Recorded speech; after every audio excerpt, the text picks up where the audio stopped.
Se basant sur les informations fournies par le ministre de la Justice et des Droits humains et de la promotion des peuples autochtones, Ange-Aimé Wilfred Bininga, et tenant compte de l'avis des experts et au terme de l'évaluation des mesures prises par le gouvernement, le Conseil des ministres réuni par visioconférence a décidé de reconduire certaines de ces mesures et adopter le projet de loi décidant la reconduction de l'état d'urgence sanitaire. En vue de permettre au gouvernement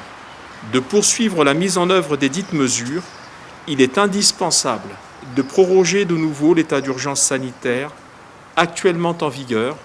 et qui arrive à terme le 17 octobre 2020. L'article 157, alinéa 3 de la Constitution prévoit que, je cite, « Le Parlement se réunit de plein droit s'il n'est pas en session pour, le cas échéant, autoriser la prorogation de l'état d'urgence ou de l'état de siège au-delà de 20 jours. » C'est dans ce cadre que la discussion s'est engagée